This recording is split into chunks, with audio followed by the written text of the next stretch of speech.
बहुत समय पहले पंजाब की पवित्र धरती पर एक ऐसी लड़की ने जन्म लिया जिसकी भक्ति आज भी इतिहास में अमर है। उस लड़की का नाम था बीबी राजनी।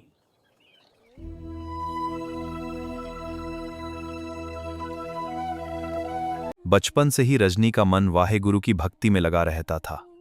उसे धन या ऐश्वर्य से नहीं, सेवा और सिमरन से प्रेम था। धन्यवाद बेटा, भगवान तुम्हें खुश रखे। बस यही तो असली धन है। लेकिन उसके पिता दुनीचंद को अपने धन और प्रतिष्ठा पर बहुत घमंड था। देखो मेरा खजाना, मेरी शान, कितना सोना है मेरे पास। बताओ, ये सुख और वैभव तुम्हें किसकी वजह से मिला है?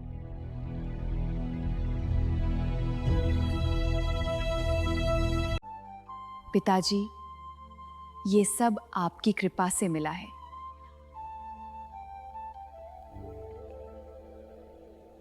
नहीं पिताजी, सब कुछ वाहेगुरु की मेहर से मिलता है। तो तुम्हें अपने पिता का कोई सम्मान नहीं?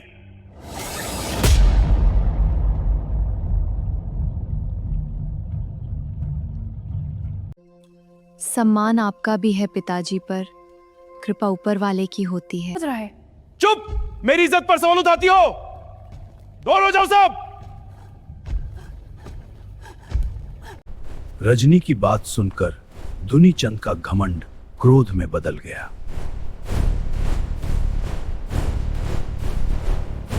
और उसी क्षण रजनी की जिंदगी बदलने वाली थी। गांव के बाहर एक बीमार और असहाय व्यक्ति रहता था।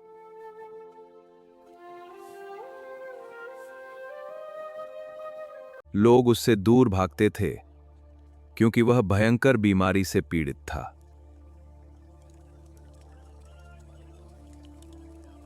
रजनी का विवाह उसी आदमी से करवा दो।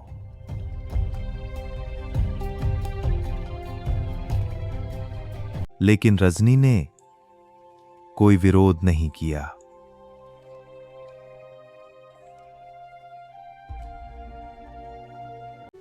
और कुछ ही दिनों बाद राजनी का विवाह उस बीमार व्यक्ति से कर दिया गया। रजनी ने अपने पति को भगवान का रूप मानकर स्वीकार किया। मैं आपको भगवान का रूप मानती हूँ। विवाह के बाद राजनी ने बिना किसी शिकायत के अपना नया जीवन स्वीकार कर लिया।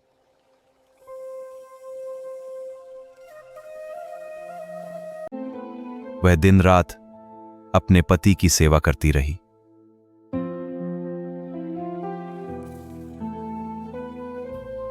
इतनी सुंदर लड़की और किस्मत देखो इसकी। कितनी दुख की बात है। हर जगह उसका मजाक बनता है। देखो कैसे चली जा रही है। लेकिन राजनी के विश्वास को कोई भी कमजोर नहीं कर सका। राजनी छोड़ दो।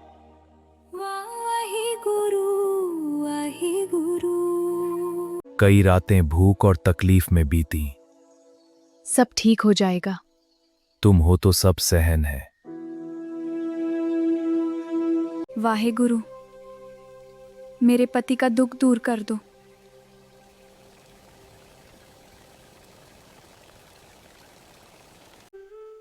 रजनी के लिए सेवा ही पूजा बन चुकी थी।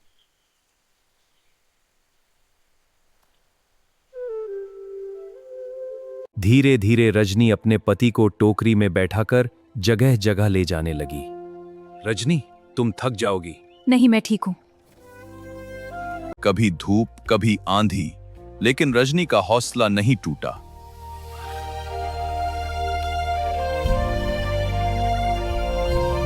पानी पियो। तुम इतना सब क्यों सह रही हो? क्योंकि आप मेरे सब कुछ हो।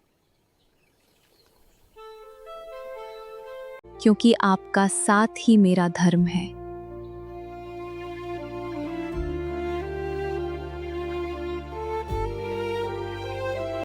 दोनों एक लंबी यात्रा पर निकल चुके थे।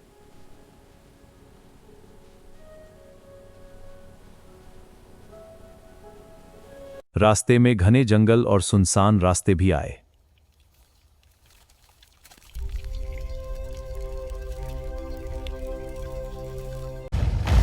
लेकिन रजनी के विश्वास के आगे हर डर छोटा पड़ गया।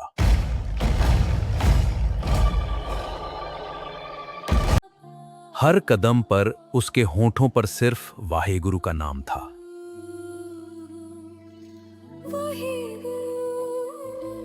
हे वाहे गुरु, अब दया करो।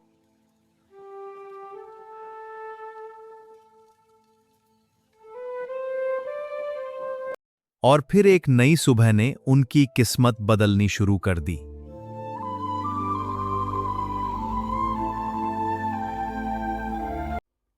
जंगल के बीच उन्हें एक पवित्र सरोवर दिखाई दिया।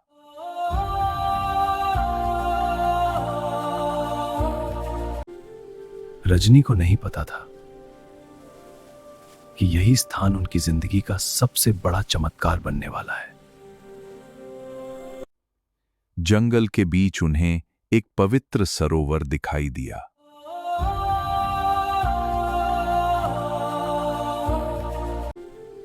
रजनी को नहीं पता था कि यही स्थान उनकी जिंदगी का सबसे बड़ा चमत्कार बनने वाला है।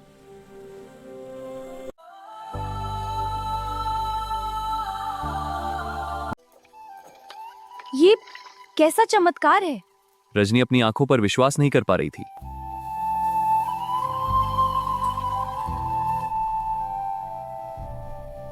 ये पानी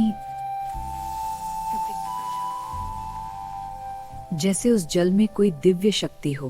तेरा सब दरबास आवे।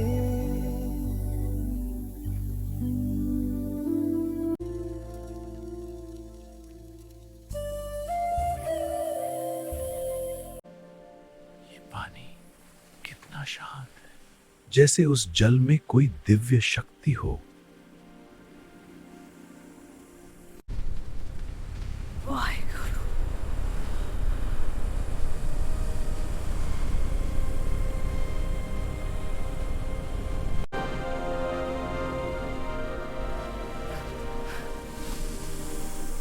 सरोवर के जल ने चमत्कार कर दिया था। वाहेगुरु जी का खालसा, वाहेगुरु जी की फतेह। दोनों ने वाहेगुरु के आगे सिर झुका दिया। सरोवर में चमत्कार हुआ है। चमत्कार की खबर तेजी से फैलने लगी।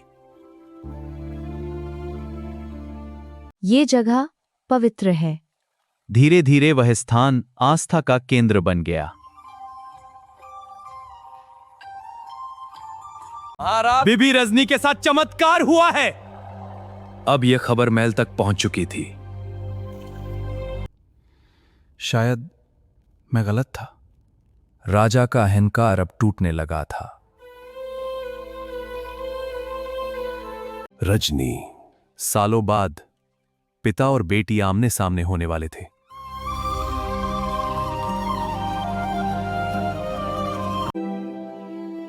हे वाहेगुरु, मुझे अभिमान से दूर रखिए। राजा अब पूरी तरह बदल चुका था। तेरा दर सच्चा दाता, झुके सारे तेरे द्वार। यह जगह सचमुच चमत्कारी है।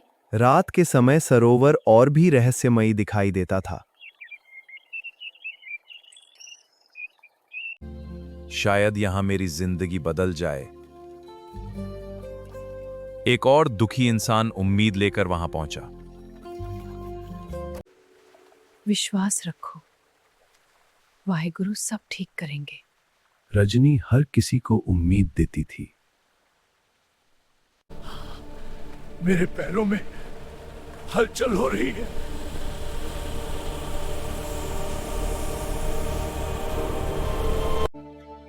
मैं चल पा रहा हूं। पूरा वातावरण जयकारों से गूंज उठा।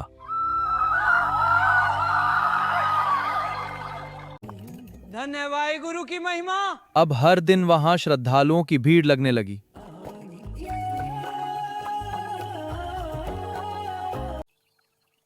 सब उसकी कृपा है। रजनी हमेशा खुद को सिर्फ एक सेवक मानती थी। सेवा से बड़ा कोई धर्म नहीं। राजा ने भी सेवा का मार्ग अपना लिया।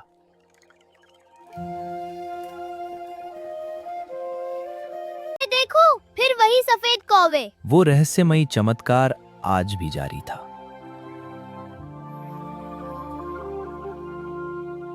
वाहेगुरु, सब पर अपनी कृपा बनाए रखना। रजनी की एक ही प्रार्थना थी, सबका भला। वाहेगुरु जी का खालसा, वाहेगुरु जी की फतेह। बीबी रजनी की कहानी हमेशा के लिए श्रद्धा और सेवा की मिसाल बन गई।